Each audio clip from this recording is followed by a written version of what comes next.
The Jewish Defense League. It's a Jewish extremist group that has been outlawed or been suppressed in the United States for the past 25 years, is now reemerging in the United States. And the FBI foiled a bomb plot by the Jewish Defense League against a Palestinian American activist in New York. So this is honestly really shocking, and there's a lot of reemergence of this group. And I was actually threatened by them last year, and I reported them to the FBI. So I really want to get into this. Basically, there's this Palestinian activist in New York. She's been protesting a lot. She's very big in New York. And a New Jersey man, a New Jersey Jewish man, was basically planning to toss 8 Molotov cocktails at her home. And the FBI the authorities actually ended up basically working with him not knowing, and it was a sting operation up until the point where he was about to go ahead and commit the crime, and then he ended up being caught. So this is being reported by the Wall Street Journal. Suspected Jewish extremists charged in plot against Palestinian activists. Alexander Heifler is accused of making Molotov cocktails that he planned to throw at the home of the founder Nordin Kiswani. So, a suspected member of a Jewish extremist group was arrested and charged with plotting an attack at the home of a prominent Palestinian rights activist. And guess what else? He was planning to flee to Israel right after. He was planning to commit the attack and then immediately flee to Israel, which is, I think that's the most shocking part, because guess what? The Jewish Defense League has a history of violent attacks in the United States. It actually bombed mosques in the United States, and then back, what was it, in the 80s? They bombed the offices of a U.S. congressman in California. So they have a long history of repeated violence. The Jewish Defense League, let me go ahead actually show you guys actually the Jewish Defense League symbol for those who don't know. So the Jewish Defense League symbol is basically a yellow Star of David with a basically kind of like a power symbol, a power hand to the right. So Jewish Defense League.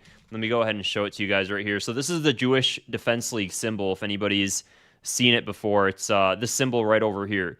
And again, it's an outlawed organization, and it's an offshoot of a U.S. special designated global terrorist group called Kahan Chai, which is also it was actually listed as a U.S. terrorist organization up until 2022. Biden removed it, and then they've been reemerging now because there are people like Laura Loomer going on X constantly supporting Kahan Chai, which again is a U.S. designated terrorist group. They're not listed as on the main terrorist list now. They've been demoted back in 2022 by Biden, so now they're just listed as a U.S. special designated global terrorists. There are just some specific differences, but basically they're still listed as a sanctioned group. No American citizen can engage with them. They're still banned, and they can't use the U.S. dollar, meaning they can't have access to any bank accounts worldwide. So that group now is starting to have an offshoot starting to emerge here in the United States, in New York. And guess what? Not even last year, in 2024, I was getting death threats by the JDL. So this exact organization, they were DMing me on social media. All of my social media is nonstop. I was receiving nonstop emails. So I reached out to the FBI back in 2024. And I told them, hey, I have the JDL consistently threatening me. This is freaking me out a little bit. And they actually ended up removing all of their online accounts at the time. Luckily, I kind of live in the middle of nowhere, so it was fine. And I'm not in a big city like New York or anything, but it really did freak me out for a while. And I was constantly talking to people about this, and nobody really knew about them. And now they're resurging because between 2024 to now, Laura Loomer has been nonstop going on social media talking about the resurgence of them. So I want you guys to really understand how radical these guys are. 12 days ago, there was an online meeting by the JDL, and their new group is the JDL 316. And this is one of the speakers. This is one of the members of the new JDL 316. It's an organization now that's in New York City. And this is one of the guys that was speaking, and he lives in New York. And you can see the word Kahan on his shirt. Kahan, again, regarding Kahan Chai, the U.S. special designated global terrorist. So I want you guys to listen to this to see how psycho these people are. This is an actual extremist group. So take a listen, and we'll talk about it. There's no making deals. Okay? Don't be afraid of them. Don't trust them. Don't be friends with them. Have nothing to do with them. In fact, we should be gathering intelligence against them, spying on them, following them, finding out where they live, finding out where they work, and stalking them at their mosques, protesting at their mosques, harassing them, and giving them no peace. No peace for the Muslims and their fake religion of peace and their fake false prophet, the pedophile. So I'm gonna go ahead and just stop there. I mean, he says some pretty crazy stuff, and then he starts threatening, talking about how Muslims and Arab Americans have to be investigated, and he just goes on. I mean, take a listen here. Eternal war with Amalek until they're wiped out. In fact, we have to be more zealous than them, more fanatical. Exactly. And guess what? Why can't we do what they do? They attack our synagogues. Right. Why can't we do an eye for an eye?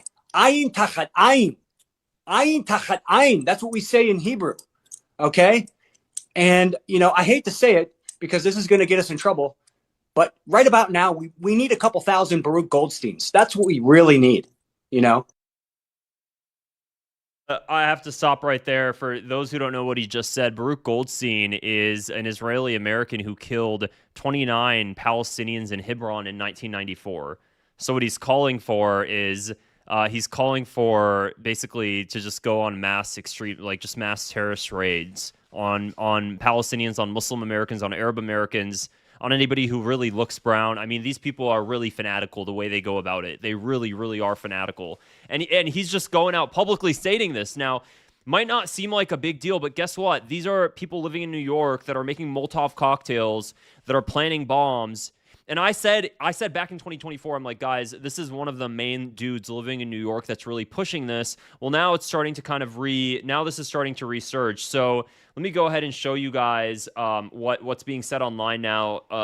Zoran Mamdani ended up posting this kind of lengthy post, and he said, a member of the offshoot of the Jewish Defense League, designated by the FBI as a known violent extremist organization, was allegedly building explosive devices to target the home of Nardine Kiswani in a chilling act of political violence.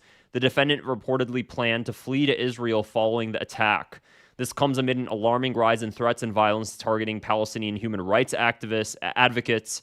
I'm thankful for the NYPD and the FBI to thwarted this plot, which could have endangered Nardine's life and those of other New Yorkers. Let me be clear, we will not target violent extremism. So, and then I don't know, it's not showing up here, but AOC also, she ended up making a tweet, and she ended up calling it a pro-Israel terrorist group. Which honestly, you know what? It's really actually it's right over here. Today, the FBI and NYPD disrupted a plot by a member of a pro-Israel terrorist organization to assassinate Nardine Kiswani. This is a reprehensible act of political violence. There's no place for it in our city nor our country. I'm thankful she is safe and the assailant is under arrest. So this is the guy over here that planned to go ahead and do this. I mean, literally, that's legit him. This is the guy, and he was arrested. His name is Alexander Heifler. Heifler was planning to assassinate her. If the roles were reversed, the media would run headlines nonstop. So this was the guy, and here he is being arrested. And of course, Beitar, it's a far-right Israeli extremist group as well. They're now stating that it was actually a false flag attack and the Palestinians did it to themselves and they got this guy arrested. They're acting as if Palestinians and Arab Americans has the same sort of influence in our government to even have the ability to commit false flag attacks. They act like we have the capabilities to do that. Newsflash, there's only one group of people right now who have the ability to do that and carry it out and have the government support in the whole thing. Only one real group that could do that, and I promise you it's not Arabs. I can promise you it's not Arabs. So, I mean, this is kind of what's going on. The Wall Street Journal, again, a New Jersey man suspected of being a Jewish extremist. So it's crazy that this is kind of where we're at now. But I'm going to be honest, I actually suspect this to increase, unfortunately, because of the fact that it's constantly getting promoted by Laura Loomer. She's constantly going on X, calling for this group to continue. Here, let me go ahead. I took screenshots of some of her posts. Let me see here. So Laura Loomer has previously went on X and said things like, Mira Kahan was right about everything. I like Nick and I like Kahan. Jews in NYC will be saying Mira Kahan was right, consistently saying we need to bring back the JDL. I mean, again, this is an extremist organization, so it's really interesting hearing all of this sort of rhetoric coming from the side of people that kept calling Palestinians terrorist sympathizers. You would assume, since it's an actual U.S. designated extremist group, that you wouldn't be supporting it since you're so against extremism. So why the hell now are you justifying the one thing you ran your entire damn brand on? You ran your brand on being pro-law, pro-America, and now here's an actual U.S. designated terrorist group, and all of a sudden that entire brand identity just slips away, and all of a sudden now you're actually pro-terror. See how that kind of works? It seems like it's only when the terror benefits them. I mean, the entire state of Israel was built on terrorism. Terrorism originated from Israel. This is fact. Who were the first extremists? The first extremists were Jewish irregulars in Israel. That I'm putting air quotes there because that is an actual New York Times headline back in the day, that Jewish irregulars targeted Count Bernadotte. So, I mean, here, I'm going to go ahead and actually just pull up some New York Times articles for you guys, just so you can really understand kind of what we're dealing with. Jewish irregulars, Count Bernadotte. And when I say that this is how Israel formed, literally, Israel was built on terrorism. So right here, this post here, let me actually go full screen so you guys can see this. This post here, what you're seeing is Count Bernadotte. Oh, I have to change the... There we go. That's better. This is Count Bernadotte here. And basically, Count Bernadotte was the UN peace mediator prior to Israel forming. This guy right over here. Prior to Israel forming as a country. So back in the 1947, 1948, prior to Israel's formation, he was in charge of creating a two-state solution plan that both the Palestinians and the Israelis liked. Palestinians and the Jews at the time that they liked. And he went through 2 rounds. The first round was the first plan, the Count Bernadotte Plan 1, was rejected by both sides. And then the second plan, Bernadotte Plan number 2, the two-state solution plan, it was still rejected by both sides, but the Arabs were starting to ease into it, and they were starting to agree. This was the problem. The Israelis, or the Jews at the time, the Zionists at the time, they knew that it was going to pass at the United Nations because he was going to present the plan to the United Nations. And let me show you the plan to understand why the Zionists hated it so much. This was the Bernadotte Plan. This would have been this is the second Bernadotte Plan. This would have all been Palestine, all the screen you see right here, and the blue here would have been Israel. And this was it was set that it was going to get accepted at the United Nations. That was set in stone. The day before Count Bernadotte submitted this plan to the UN General Assembly, guess what happens? He gets assassinated in Jerusalem by, again, Jewish irregulars, by a Zionist group of Stern Gang. And this Zionist group that assassinated him ended up being the Zionist group that coalesced to form part of the IDF. So this is all where extremism arose from. I mean, let's also not forget Israel's entire existence. The Zionists that came down from Europe were the most fanatical Zionists there were. And when they first came down, their number one goal was to get the British out. So they kept committing extremist attacks, terrorist attacks against the British to kick the British out of Palestine.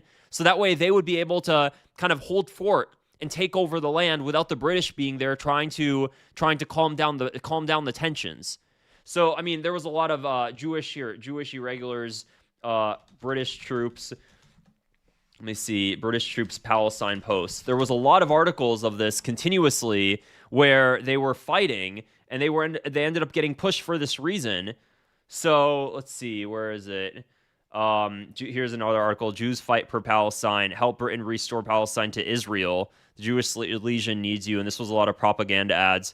But again, basically, this was Israel's existence. And then how can I forget, of course, the King David Hotel bombing when the Israelis planted bombs at the King David Hotel in Jerusalem, and they blamed it on Palestinians. And they planted bombs in milk cartons, and they blamed it on Palestinians. So again, Israel's entire existence came out of extremism. And now this extremism that Israel arose from, because Israel is starting to feel threatened, and you have these settlers going on a rampage in the occupied West Bank, and now you're having a shift in U.S. politics here in the United States. You're starting to see these groups kind of form, and you have these political talking heads like Mark Levin, like Laura Loomer especially, just flat out calling for the resurgence of this exact group. And she's actually supporting this on social media, saying this is a great thing, basically, and that this is, blown out of proportion. And this is kind of where we're at now. So it's interesting though, and it's really funny actually if you look at the New York Times headline, how they really just try to completely avoid the fact that it has anything to do with Israel at all, anything to do with Zionism. But I mean, you saw the video. They're clearly excited about doing more and more and more of this sort of extremist stuff. And what's interesting is in that video I showed of the guy, look at the shirt the girl was wearing. Let me see. Look at that. Greater Israel. And it doesn't show, you can't see her whole shirt, but you see the entire Greater Israel map from the Nile to the Euphrates. And this is some chick in New York, by the way. I mean, look at her with her blonde hair and blue eyes, and she thinks she deserves the entire Middle East, apparently. So, anyways, guys, that's really it for this video. Let me go through some of the comments here. James, thanks so much for your support. I appreciate the super chat. It means a lot to me. Please interview Ryan Dawson. Interesting. I think I've seen him on X before, so I will look him up and see. Keep up the good work, Wally. I gotta run, but we'll watch this later. Your commitment to the truth is inspiring. Thanks, Alexandria. I really appreciate it.